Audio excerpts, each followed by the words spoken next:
Movie की starting में हम देखते हैं कि ओगरे विलेज में हीरो काफी सारे ऑर्क से लड़ रहा होता है। वो काफी सारे ऑर्क को खत्म कर चुका था, लेकिन काफी सारे ऑर्क अभी और बचे थे जो उसे छोटी पहाड़ी से गिराते हैं। हीरो काफी थक जाता है, लेकिन फिर भी वो सबको मार देता है। अब हीरो को एक बंदा दिखता है। अब वो बंदा कहता है, एक तुच्छा ओगरे मुझे मना कर रहा है, ये इतनी सारी मौतें सिर्फ एक घटिया आदमी के लिए। अब हीरो कहता है, मैं भले ही एक सामान्य ओगरे क्यों ना हूँ, लेकिन मैं अपने दोस्तों और इस गाँव की रक्षा जरूर करूंगा। अब रुकने का कोई भी मतलब नहीं। अब वो दो अपनी कटानास को लेकर तैयार हो जाते हैं। हीरो पहले से अलग दिखने लगता है, पर उस आदमी को उससे कोई फर्क नहीं पड़ता। अब हीरो भागता हुआ उसे मारने के लिए जाता है, लेकिन हीरो थका हुआ था, जिससे वो बंदा आसानी से हीरो के पेट में अपनी तलवार घुसा देता है। लेकिन हीरो हार नहीं मानता, वो फिर लड़ने जाता है। हीरो उस बंदे की तलवार दूर फेंक देता है, लेकिन वो सिर्फ एक मजाक होता है। वो बंदा अपने क्लोन्स बनाकर अपनी तलवार फिर से उसके पेट में घुसा देता है और वहां से चला जाता है। हीरो गंभीर हालत में वहीं पड़ा रहता है। तभी कुछ बंदे किसी लेडी से पूछते हैं अब क्या करें। वो उन्हें कुछ कहती है जो हमें नहीं सुनाया जाता। अब हम देखते हैं हीरो किसी जगह लेटा होता है। मेन बात, वो जिंदा होता है। अब वो खड़ा होकर बैठ जाता है। एक लड़की उसे खड़ा होने के लिए मना करती है, क्योंकि उसके घाव अभी तक ठीक नहीं हुए थे। अब हीरो पूछता है, तुम कौन हो? एक्चुअली वो लड़की राजा किंगडम की रानी होती है और उसका नाम तोवा होता है। एक्चुअली हीरो नाम तोवा नहीं दिया होता है। सेवरल डेज बैक हम ये देखते हैं कि हीरो और उसके काफी सारे कॉमरेड्स काफी बुरी हालत में होते हैं, लेकिन हीरो की हालत उनसे भी नाजुक होती है। उसे बचाना मुश्किल था, लेकिन उसके कॉमरेड्स की ये इच्छा थी कि वो जिंदा रहे, तो इसलिए तोवा उसके सभी कॉमरेड्स की आत्मा को लेकर हीरो में डाल देती है और इससे हीरो की जान बच जाती है। तोवा सिर्फ हीरो को नाम दे पाती है, लेकिन उसके सभी कॉमरेड्स मारे जाते हैं। वो इस चीज के लिए माफी मांगती है। वो वहां 10 दिनों से सो रहा था और सोते वक्त सिर्फ अपने गांव ओगरे का नाम ले रहा था। इस बात को सोचकर वो अपनी कटाना लेकर सीधे भागने लगता है। वहाँ एक ड्रैगन लैंड होता है, जिसे वो लेकर वो सीधा अपने गांव के लिए निकल जाता है। अब वहाँ पहुंचने पर वो देखता है वहाँ का पूरा एरिया तबाह हो चुका था। वो गाँव के हर इलाके में बसी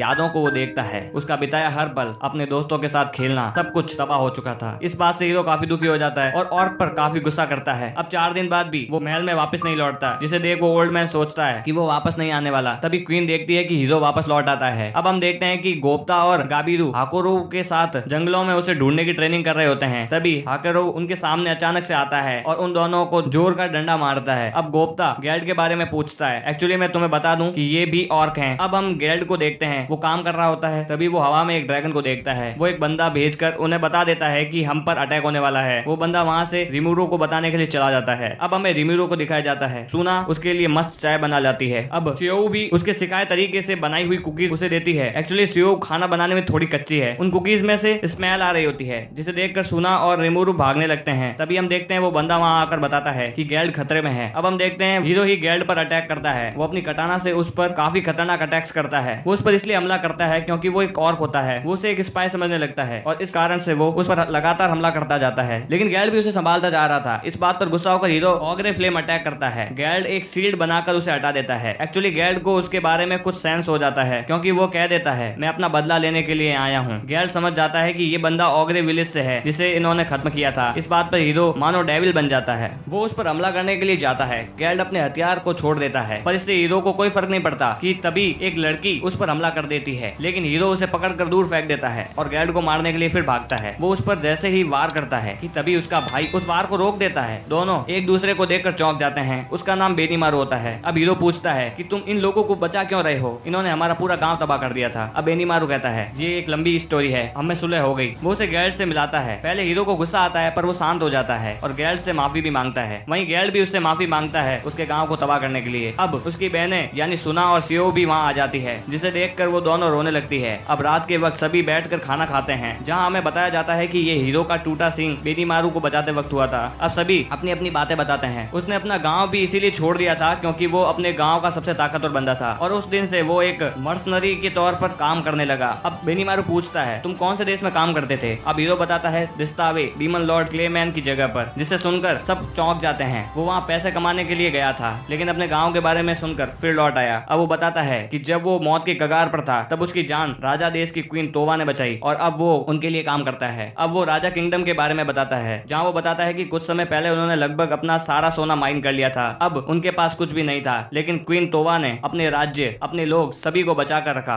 अब हम देखते हैं क्वीन तोवा के बारे में कि वो कैसे अपनी शक्तियों से उस जगह को स्वर्ग बनाकर रखती है, लेकिन उसे करने में उसके साथ भी कुछ होता है। वो एक कर्स यानी श्राप का चढ़ना होता है। वो हॉस्पिटल में होती है। ऐसा पहले भी पिछली रानी टियारा के साथ हो रखा था। उन्होंने भी ऐसे ही माइंस को साफ रखने के लिए उसका गंदा टॉक्सिक मटेरियल खुद न्यूट्रलाइज करती थी, ताकि वो लोगों को उस जहर से बचा सके, लेकिन उनमें भी वो जहर फैलने लगा। तभी चिकुन गलती से कह देता है अगर उन्होंने तुम्हारी जान नहीं बचाई होती तो शायद वो इतनी वीक नहीं होती। एक्चुअली रॉयल ब्लड में ये एबिलिटी है कि वो इस प्रकार का मैजिक कर सके, लेकिन वो अपनी लाइफ भी गवा नहीं सकती। और अगर उसने ऐसा किया भी नहीं तो माइंस से जहर कौन निकालेगा, वहां के लोग खाएंगे क्या। अब हीरो कहता है क्यों ना हम जूरा फॉरेस्ट में काम करें, लोग खेतों में काम करेंगे, मैं और सोल्जर्स मिलकर शिकार करेंगे, इससे हम काफी खाना बना पाएंगे। अब वो बंदा कहता है क्या तुम पागल हो गए हो, क्या तुम स्टॉर्म ड्रैगन वेल्डोरा के खिलाफ जाना चाहते हो। अब वो बंदा कहता है हीरो तुम नहीं जानते कि आसपास की कंट्रीज ने एक एग्रीमेंट कर रखा है कि कोई भी उस जंगल को नुकसान नहीं पहुंचाएगा, और अगर उन्होंने ऐसा किया या हमने ऐसा किया तो वेल्डोरा तबाही ला देगा। इस पर हीरो कहता है इसका मतलब तुम ये चाहते हो कि रानी सब कुछ अकेले झेले, हम कुछ भी नहीं करें। अब वो बूढ़े बाबा कहते हैं शांत हो जाओ हीरो, हमें भी ये पता है कि हम भी रानी की रक्षा करना चाहते हैं और शायद इसलिए हम बूढ़ों का वजूद है। अब हम देखते हैं एक सैनिक वहां आकर कहता है फालमाउथ की आर्मी जूरा फॉरेस्ट में एंटर कर चुकी है और वो